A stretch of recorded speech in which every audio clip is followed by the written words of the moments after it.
Assalamualaikum warahmatullahi wabarakatuh. Sahabat semesta dimanapun berada, jumpa lagi dengan saya Mualim Ridho Pratama.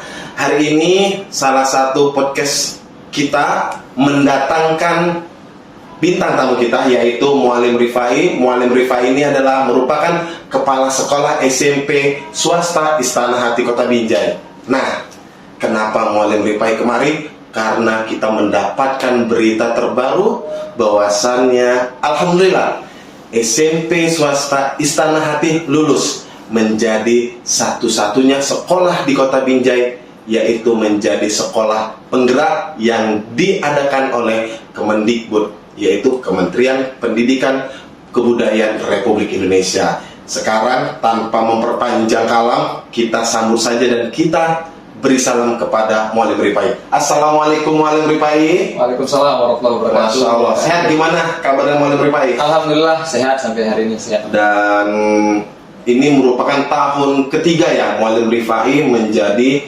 kepala sekolah SMP Istana Hati Kota Binjai. Ya, Masya Allah Mualim Rifai, mau tanya-tanya dulu ya kan sebelum kita lanjut, karena kita dapat hadiah yang luar biasa, dapat suatu suatu kebanggaan lah bagi kita seluruh sekolah di Kota Binjai, yaitu menjadi sekolah penggerak ya, khususnya di SMP. Nah, sebelum itu saya mau tanya dulu, ini Mualim Rifai kok bisa gitu ya kan selama 3 tahun ini, awal-awalnya bisa di Istana Hati itu bisa diceritain nggak awalnya gimana? Baik Kak, itu jadi perjalanan panjang saya sampai bisa kecemplung ke dunia pendidikan, karena background pendidikan saya bukan fokus di pendidikan. Sebenarnya dari awal mimpi saya itu waktu pesantren ya, saya mondok 6 tahun di 2 pesantren yang berbeda. Oh, ini berarti Mualim Rifai ini tamatan pesantren ya? Alhamdulillah. Jadi SMP Sanawiyah itu saya di Pondok Pesantren Muhammadiyah Darul Arqam di Kabupaten Simalungun. Kemudian melanjutkan studi di Pondok Pesantren Modern Muhammadiyah Kuala Madu, aliyahnya. Kemudian waktu aliyah saya pengen jadi guide. Guide itu tour guide. Jadi tour guide pengawal pendamping bule untuk destinasi wisata gitu kan. Karena kemarin saya pernah sempat menjadi tour guide di Kuala Madu itu untuk mendampingi dosen kehormatan dari Unimed waktu itu di Kuala Madu. Dan bermimpi dan pengen lah, ini kayaknya keren nih, kerja santai tapi bisa menghasilkan uang sambil jalan-jalan gitu kan. Tapi ya qadarullah, Allah mengizinkan melalui orang tua saya, melalui ayah saya itu, ya nanti dulu lah gitu, karena itu bukan pekerjaan yang ahsan untuk kamu, apalagi alumni santri, kata ayah saya, kata Buya, saya manggilnya Buya kan? Buya. Kata Buya saya, terus cobalah ambil yang lain. Pengen lagi nih ingin jadi psikolog, karena saya memang suka berinteraksi dan berhubungan sama banyak orang Kak Ridho. Jadi pusat konseling atau pusat curhatnya orang-orang lah, teman-teman waktu itu kan. Pantes ya kalau dia itu dokter cinta. Nah iya, ada kaitan ke sana ya. Ada kaitan ke sana nanti. Kemudian saya aktif di training psikiater, psikolog. Jadi ada namanya kokologi. Kokologi itu bukan ilmu jiwa tapi ilmu rasa namanya itu. Jadi ilmu rasa. Belajar saya aktif di komunitas-komunitas, kemudian teman-teman sharing, bahkan nggak cuma teman-teman, orang-orang yang udah berumah tangga. Dalam komunitas atau pelatihan itu saya menisbatkan nama saya itu Dokter Cinta Rawi. Itu dimulai waktu umur berapa? Waktu mondok ya. Waktu mondok di Kuala Madu itu sekitar kelas 2 aliyah gitu. Berarti sekitar 16 tahunan ya, umur 16 tahun. 16-17 ya.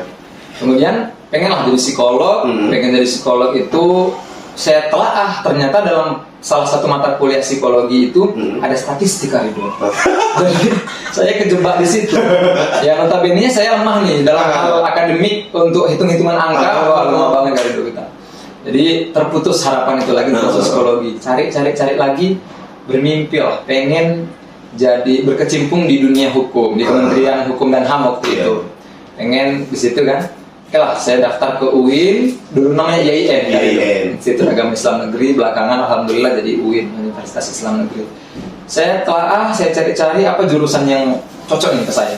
Ada salah satu jurusan, nama jurusannya Jinayah Siasah. Jinayah Siasah itu hubungan hukum pidana Islam dengan politik ketatanegaraan Islam.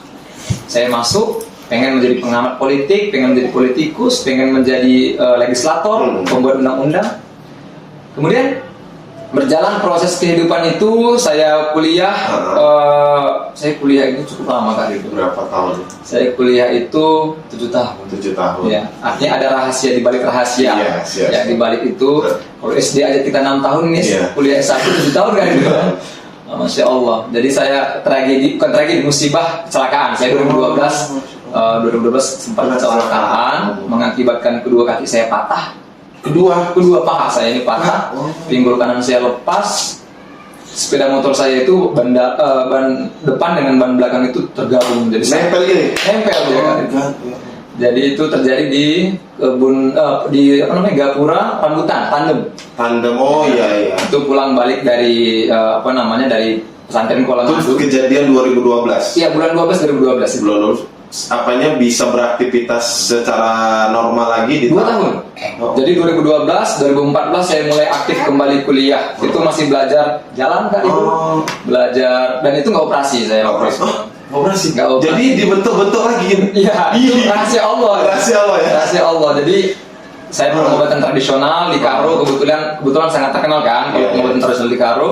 Saya aktif kuliah kembali 2014 bergabung bersama adik-adik kelas, dan waktu itu saya sempat dibully sebenarnya. Wah, dibilang anak baru, kau ya gitu-gitulah kan. Terakhir kita coba survive. Walaupun dalam hati sebenarnya di awal-awal sempat down, sempat ingin udahlah kayaknya nggak usah kuliah lagi gitu kan. Tapi ya bismillah, Allah berikan satu nur dalam kehidupan saya, itu semangat motivasi yang kuat. Saya buktikan gitu. Saya sempat berdebat dengan beberapa dosen-dosen di kampus yang notabene-nya cukup strength, cukup keras, cukup tegas dosen-dosennya. Kemudian presentasi makalah, alhamdulillah di kelas, dan akhirnya adik-adik kelas itu tanda tanya, ini siapa gitu kan. Senior nih.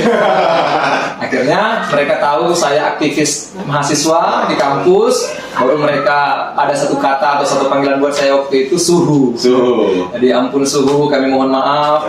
Ajari kami suhu, bimbing kami suhu, dan seterusnya. Ringkas cerita, saya wisuda tahun 2018. 2018 saya wisuda S1. Setelah melalui proses yang panjang dan mendapatkan predikat cum laude. Alhamdulillah. Jadi predikat yudisium sangat memuaskan. Indeks prestasi kumulatif pada saat itu 3,78.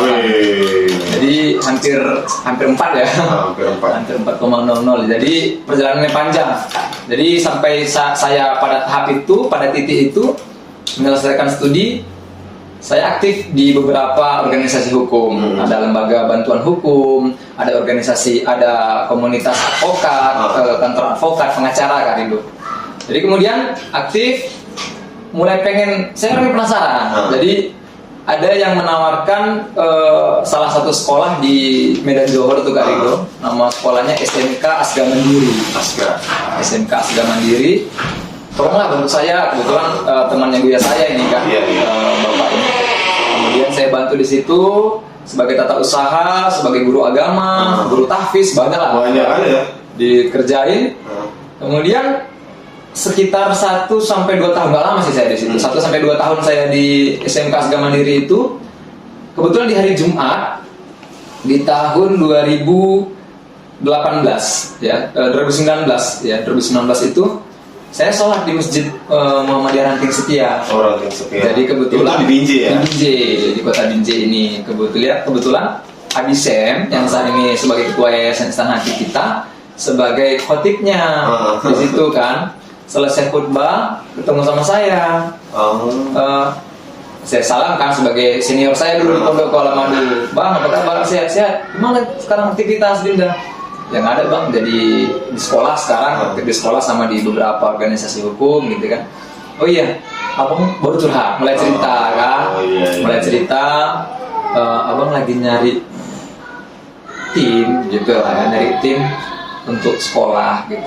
Dulu sekolahnya belum ada itu. Oh berarti proses dikenalkan sekolah Istana Hati lewat waktu setelah sholat Jumat itu. Setelah sholat Jumat. Jadi Istana Hati ini sudah lahir.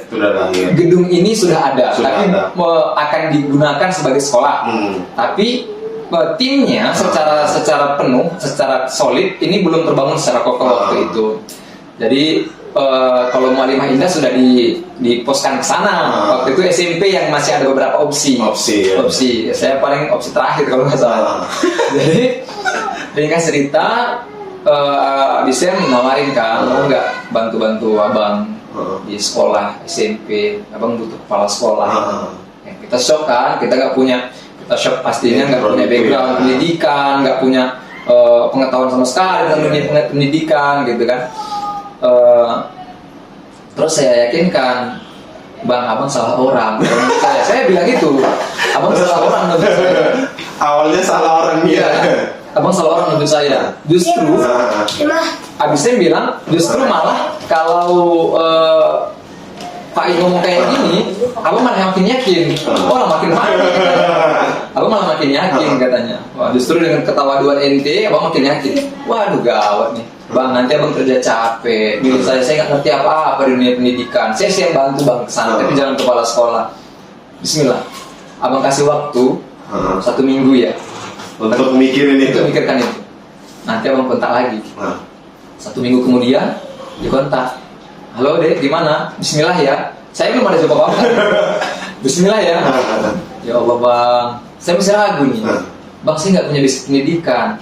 Dek, yang abang tahu, kamu itu tokoh perkaderan Sumatera Utara. Itu yang saya tahu. Perkaderan dengan pendidikan itu sejalan, kata Abisnya. Bismillah, yuk sama-sama bantu abang gitu. Saya masih bimbang, saya tanya orang tua, ya udah nak, coba Bismillah aja. Untuk hitung pengalaman. Bismillah 2019 kita kumpul. Waktu itu kumpul seluruh tim untuk persiapan penyambutan peserta didik baru ya, penerimaan peserta didik baru. Kita kumpul, langsung diperkenalkan, langsung diserahkan SK. Waktu itu bulan puasa kali itu. Bulan puasa. Berarti tahun 2019. Iya, 2019. Kita langsung gerak nih dengan tim yang dari sekolah mantan ya, sekolah mantan yang dipimpin Abisem. Kita beberapa orang tergabung. Ya, kita buat konsep. Saya yang menunggui sekolah ini ya. Karena roh saya kaderisasi, roh saya memang nggak dibayar. Kalau di kaderisasi itu kita pernah dibayar, Karido juga instruktur organisasi ternama.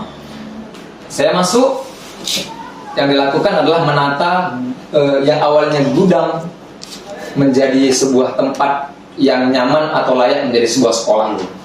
Ya, kita yang perlu kita cek, perlu kita pasang apa kita pasang. Oh, berarti sebelumnya ini bukan warna biru ya? Kalau ungunya ada ungu, tapi ada beberapa item yang masih polos semen, ada yang masih triplek gitu kan itu. Kita sulap dalam beberapa waktu itu, beberapa pekan itu penerimaan mahasiswa baru itu, peserta didik baru itu kita tunggu, kemudian kerjasama tim tentunya, bukan saya sendiri, kerjasama tim yang ruhul ikhlasnya luar biasa. Masuklah saya tergabung di SMP Swasta Ihsan Hati Binjai. Inilah perjalanan awal Karido. Sampai kemudian saya ingin falsafah orang Minang Karido. Jadi kebetulan saya orang Minang, alam takambang jadi guru. Jadi alam yang terhampar luas ini kita jadikan guru. Kita bisa belajar sama siapa saja, kapan saja dan di mana saja. Teringat juga saya sejalan dengan apa yang disampaikan sama Ki Hajar Dewantara, Bapak Pendidikan Republik Indonesia ya, tokoh pendidikan yang luar biasa. Setiap orang adalah guru dan setiap rumah adalah sekolah. Setiap tempat adalah sekolah. Nah, jadi nggak ada salah kalau gudang kita sulap menjadi tempat sekolah yang menyenangkan, yang membahagiakan, apalagi dengan proses berjalannya Istana Hati sampai hari ini ya dengan jargon sekolah inspirasi. Kita belajar tidak hanya terkungkung pada sekat-sekat kelas. Di mana saja kita belajar. Bisa kita belajar di halaman, di kebun, di sawah, bahkan sampai hari ini kita belajar gitu kan. Itulah perjalanan singkat Karido sampai saya tergabung di SMP Istana Hati sampai saat ini. Tangan dulu dong. Luar biasa. Itu beberapa perjalanan yang cukup lumayan panjang ya, Mualim ya. Apalagi ini udah mau menginjak tahun ketiga ya. Dan merupakan hal yang sangat luar biasa sekali yang awalnya nih ya, yang kalau kita tarik ya, yang awalnya Mualim Ripai itu nggak percaya diri dalam artian nggak punya background, tapi Masya Allah hari ini sahabat semesta saya mendapatkan informasi merinding sekali ya. Waktu dibaca di grup itu Mualim ya, ada surat bahwasanya ketika ada daerah Kota Binjai cuma ada satu nama SMP ya yang disebutkan, yang lainnya TK, SD ya juga ada, dan cuma SMP itulah yang namanya SMP swasta Istana Hati, yaitu menjadi sekolah yang lulus ya dalam program Kemendikbud, yaitu sekolah penggerak. Itu bisa diceritakan nggak, Maulid? Ya. Gimana prosesnya, Maulid? Iya Kak Rido. Jadi sebenarnya saya mengikuti ya atau bercermin dari kepala sekolah SD swasta Istana Hati Binjai yang sudah terlebih dahulu terpilih Muallimah Indah Gusdagis MPD di tahun 2021 kemarin, dinobatkan sebagai sekolah penggerak ya. Notabene sekolah kita ini masih baru Kak Rido. Masih masuk tahun ketiga. SD SMP sama ya. Harus belajar banyak, memang harus belajar banyak sampai saat ini. Tapi Allah itu maha baik dengan segala takdirnya, Allah maha baik dengan segala rahasianya, skenario-nya. Saya belajar, wah Kak Indah lulus sekolah penggerak, layak dong. Beliau punya background pendidikan dan expert sejak lama di dunia pendidikan. Nah, apresiasi dan prestasi itu tentunya layak beliau dapat atas dedikasinya selama ini. Kalau kemarin itu cerita 15 tahun ya. 15 tahun. Nah, kemudian dimotivasi. Saya berangkat dari motivasi dari Abisem, dari Bunda Dina, ketua dan bendahara Yayasan Istana Hati kita. Yuk Pak Kep, ikut. Wah, saya mikir aku bisa nggak ya? Bukannya kita pesimis kali itu, bukannya saya mau mengukur atau mendahului takdir Allah, tidak. Saya kena mental gitu, bahasa sekarang kena mental ya. Kena mental dengan kepala sekolah SMP yang dahsyat luar biasa, inspiratif luar biasa di Kota Binjai ini. Saya kena mental. Mungkin aku dapet, aku ngerti apa? Karena termasuk yang muda ya. Muda. Di sekolah SMP. Iya, kalau kepala sekolah. Kepala sekolah barangkali saya termasuk yang paling muda. Paling muda. Termasuk paling muda di Kota Binjai.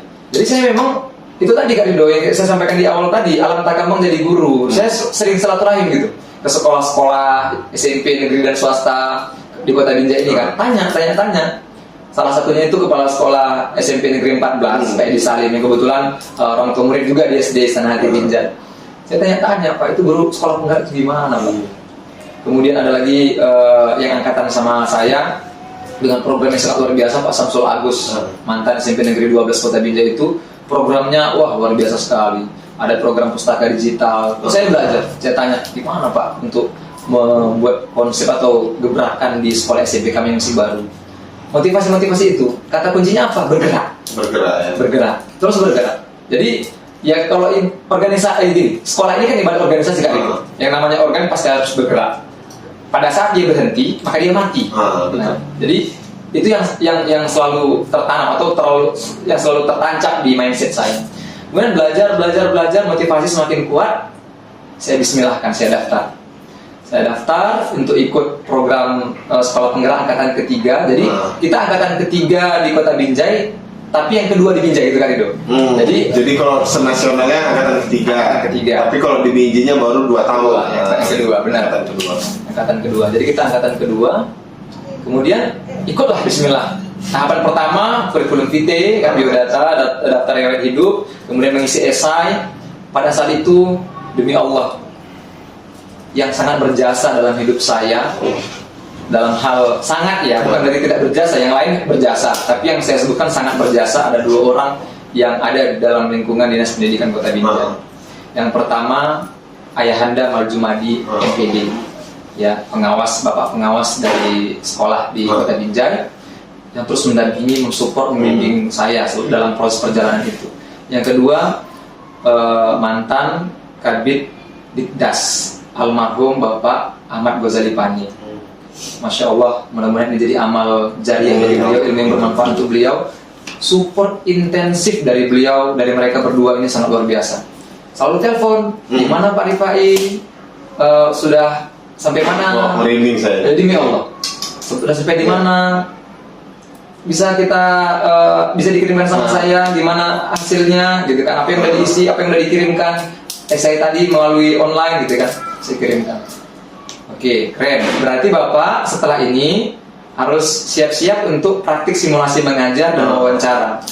Oke Pak, kami dikumpulkan calon sekolah penggerak ya. Beberapa sekolah dikumpulkan. Pak Ahmad Ghazali Pani masih hidup dan Pak Maljumadi yang mendampingi waktu itu. Kita kumpul bareng, diajari keyword. Jadi ada kata kunci apa yang akan kita jawab ketika wawancara dan simulasi. Alhamdulillah kita lulus tahap pertama.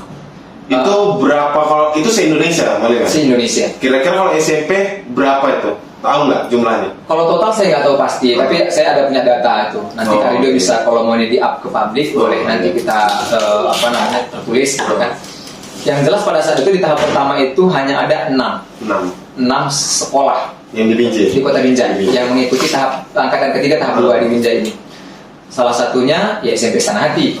Nah, mengikuti proses dan tahapan itu menuju ke tahap kedua yang sudah lulus, maka persiapan untuk simulasi mengajar dan wawancara. Tahap ini sangat mendebarkan Karido, karena ini akan menentukan tatap muka secara langsung bersama asesor dari pusat yang ditentukan oleh kementerian. Kita tatap muka langsung. Saya nggak punya background apa-apa, harus dipaksa. Ya memang sesuatu yang harus dipaksa itu ya akan menemukan jalan keluarnya Karido. Jadi ibaratkan air, kalau kita sumbat Karido, dia akan memaksa untuk cari jalan yang lain kan. Kalau kita sumbat air, ya dia akan berusaha cari jalan lain agar dia tetap bisa jalan, agar dia bisa tetap survive. Nah kemudian saya merenung, wah itu saya belajar sampai begadang-begadang memang Karido. Saya tahu, saya scroll di Facebook para pendahulu kan yang sudah lulus sekolah penggerak di internet, saya scroll, saya cari data-data tentang itu. Dan alhamdulillah sampai pada tahapan hari H itu saya dipercepat jadwalnya Karido. Di telepon, Pak, asesornya minta dipercepat. Lagi-lagi bulan puasa Karido. Jadi aktivitas saya itu adalah dari bulan puasa. Jadi bulan puasa saya harus simulasi mengajar dan wawancara. Asesornya nelpon, Pak, bisa nggak kita percepat ya? Karena bulan puasa, saya ibu rumah tangga. Oke Bu, kalau begitu kita Pak jam 3 sampai jam 5 wawancara simulasi dan mengajar. Oke Pak, oke Bu, bismillah. Saya persiapkan, saya prepare semua. Kemudian wawancara dipertanyakanlah elemen-elemen apa saja atau instansi apa saja, stakeholder apa saja yang sudah saya bangun kerjasama, atau hal-hal apa saja, prestasi-prestasi yang sudah kita bangun bersama pihak terkait gitu kan. Alhamdulillah wawancara selesai, masuk simulasi mengajar. Kebetulan saya bawa materi pada saat itu, kebetulan saya guru PAI, guru pendidikan agama Islam, saya bawa materi tentang wudhu, tata cara wudhu berdasarkan Al-Quran dan Sunnah. Jadi merujuk Quran surah Al-Maidah ayat 6 waktu itu. Saya langsung praktik Karido. Saya berdiri, saya pakai papan tulis dan ada media pembelajaran, saya tempel tata cara wudhu. Mungkin Karido lihat kemarin itu ya. Kemudian saya praktikkan tata cara wudhu berdasarkan Quran dan Sunnah. Qadarullah, saya jadi kayak stand up komedi Karido. Tapi nyambung ya. Menghibur asesor. Jadi sampai keke. Kalau bahasa kita keke. Sampai tertawa terbahak-bahak nih asesor. Ya Allah Pak, selesai wawancara, selesai simulasi mengajar, saya duduk lagi. Oke Pak, waktu sudah habis. Alhamdulillah Pak, saya jadi merasa diingatkan kembali. Malah saya kayak gitu ya. Ya Bu, mohon izin Bu, nggak bermaksud menggurui. Kadang kan kita Karido kalau wudhu karena mau ribet, mau cepat, rambut diulus-ulus doang, gitu kan, muka asal cepat-cepat doang. Wudhu yang awalnya dari perintah dari tangan ke siku, orang lah dibalik Karido, siku ke tangan. Jadi itu jadi momen yang sangat berkesan dalam hidup saya. Kemudian ya saya minta nomor kontak kan, pengen belajar nih sama asesor karena memang ada sekuritas dalam proses seleksi sekolah penggerak itu nggak dikasih nomor telepon. Pak, kita saling berkenalan dari Google aja ya gitu. Kebetulan dari Jawa kemarin itu mbak-mbak asesornya, ibu-ibu asesornya yang menguji. Saya penasaran, aku sudah maksimal ya Allah. Fa'idha azamta fatawakkal Allah. Kalau kita sudah tekad bulat, serahkan sama Allah. Allah yang punya kehendak semuanya.